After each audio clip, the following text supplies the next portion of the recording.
लोकसभा चुनाव 2024 के मद्देनजर सीट शेयरिंग के बाद कांग्रेस के नेता राहुल गांधी और सपा मुखिया अखिलेश यादव एक साथ कुछ इस अंदाज में आगरा में दिखाई दिए।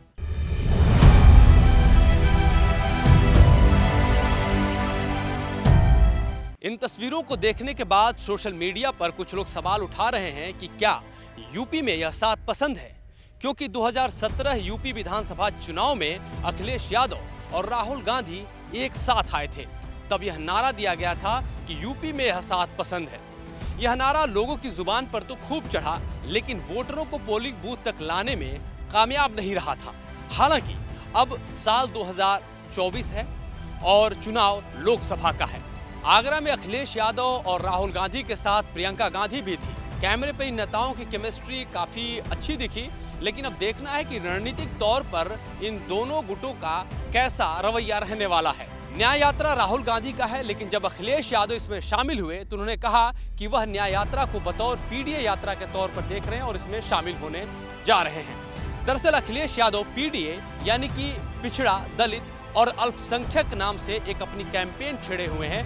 अखिलेश यादव की पार्टी सपा के लिए कहा जाता रहा है कि उनके साथ मुस्लिम और यादवों का समर्थन खास तौर पर रहता है, लेकिन अब लगता है कि सपा के मुखिया इन दो खास समुदायों के अलावा ओबीसी की अन्य जातियों और दलित जातियों पर भी अपना फोकस किए हुए हैं।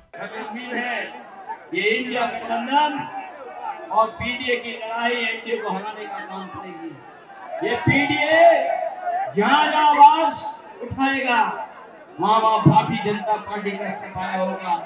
लेकिन दूसरी तरफ यह भी नजर रखना होगा कि राहुल गांधी भी कुछ कम नहीं है। वह भी पीडीए को ही आधार बनाकर न्याय यात्रा का नाम दे रहे हैं। आज भी राहुल गांधी के संबोधन में पीडीए को लेकर क्या मैसेज था, यह भी देखिए। यहाँ भीड़ से मैं पूछना चाहता हूँ, इस देश में पिछड़े वर्ग के कितने लोग हैं? 50%। 50%। इस देश में दलित वर्ग के कितने लोग हैं? 15%।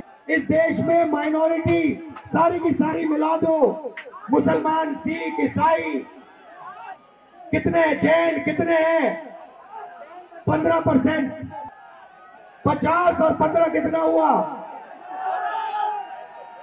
65 और 15 कितना हुआ? उसमें 8% आदिवासी जोड़ दो, कितना हुआ? कितना हुआ? 88। अखिलेश यादव और राहुल गांधी को काफी अच्छे से पता है कि उत्तर प्रदेश में उनके सामने बीजेपी काफी मजबूत स्थिति में खड़ी है, क्योंकि बीजेपी के तर्कश में पहले से ही आर्टिकल 370 को अबोलिश करने का मामला है, तो वहीं दूसरी तरफ राम मंदिर निर्माण का भी मुद्दा उनके साथ मजबूती से खड़ा है।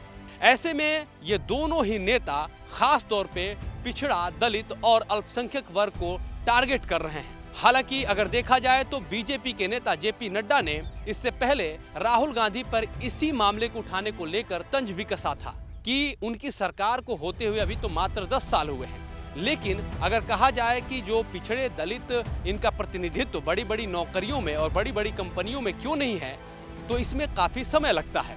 एक आम आदमी को ग्रेजुएट होने और प्रमोशन हासिल करने में 30-35 साल लग जाते हैं। तो फिर ऐसे में क्या राहुल गांधी के जो दावे हैं उन्हीं पे उल्टा नहीं पड़ रहे हैं?